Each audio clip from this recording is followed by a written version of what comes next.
Shalom sahabat setia Marturia Ministry. Kita berjumpa kembali di minggu kerja yang baru dalam program Perenungan Pagi Marturia Ministry sebagai tuntunan iman bagi kita semua. Hari ini kita berjumpa untuk kasih Tuhan yang kekal abadi, rahmat-Nya yang tak pernah habis, selalu baru setiap pagi.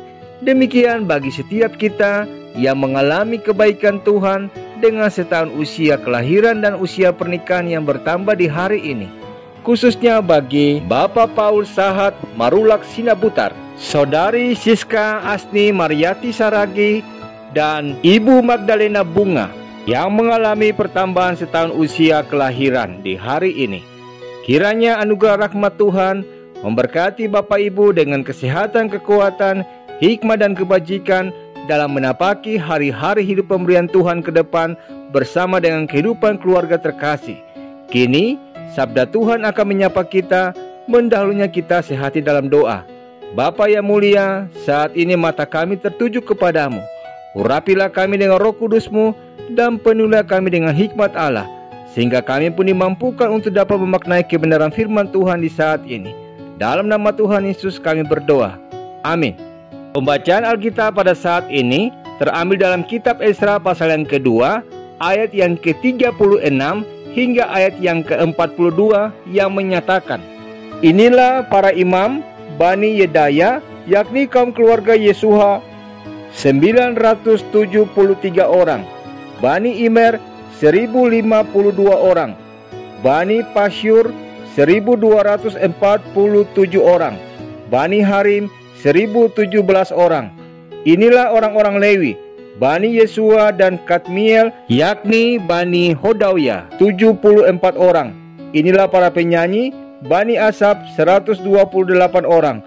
Inilah kaum penunggu pintu gerbang, Bani Salum, Bani Ater, Bani Talmon, Bani Akub, Bani Hatita, Bani Sobai, semuanya 139 orang. Demikianlah sabda Tuhan. Saudaraku, dalam bacaan kita tentang daftar orang-orang yang kembali dari pembuangan, ternyata tertulis pula nama para imam, orang-orang Lewi dan para penyanyi sebagai kaum yang dipilih dan dikuduskan Tuhan untuk menyelenggarakan peribadahan di bait-Nya.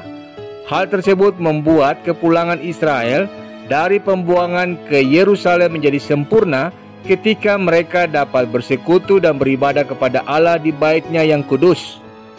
Sementara bagi para imam, kaum Lewi dan para penyanyi, hal itu menjadi motivasi dan sukacita serta mengobarkan semangat mereka untuk melanjutkan tanggung jawab melayani Tuhan dan umat-Nya.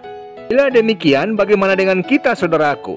Apakah kita pun memiliki sukacita, motivasi dan semangat yang sama untuk terpanggil melayani, memelihara persekutuan dengan Tuhan dan sesama? Bila berbicara tentang melayani, saudaraku, jika kepada kita seandainya ditanyakan apa yang ada di benak kita bila mana Anda mendengar kata melayani, mungkin di antara Anda langsung menyebut tentang pekerjaan seorang misionaris, seorang pendeta, seorang guru sekolah minggu, dan lain sebagainya. Itu memang tidak keliru, tapi tidak selamanya melayani itu selalu berkaitan dengan hal-hal tersebut. Sebenarnya melayani tidak selalu bersinggungan dengan kegiatan gerejawi. Siapapun bisa melayani, bahkan di tempat kerja pun kita dapat melayani. Melayani berarti memahami orang lain sebagai manusia, bukan hanya mesin kerja manusia. Melayani berarti mengingat percakapan. Melayani berarti meluangkan waktu mencari bagaimana kita dapat berbicara positif tentang orang lain, membuat orang lain meraih promosi, mengusahakan kemajuan orang lain dan bukan kemajuan diri sendiri saja. Ternyata, saudaraku, kita semua dapat melayani, bukan?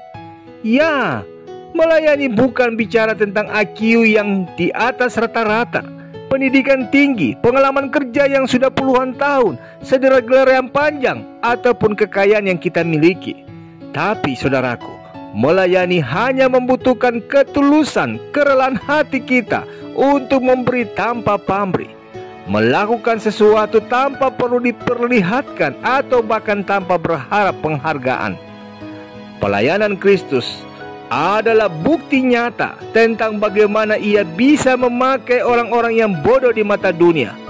Ya, saudaraku, Yakinlah bahwa bagaimanapun keadaan kita, apapun pekerjaan kita, latar belakang kita, dan berapapun usia kita bisa melayani dan membuat perbedaan besar di tempat Tuhan telah menempatkan kita.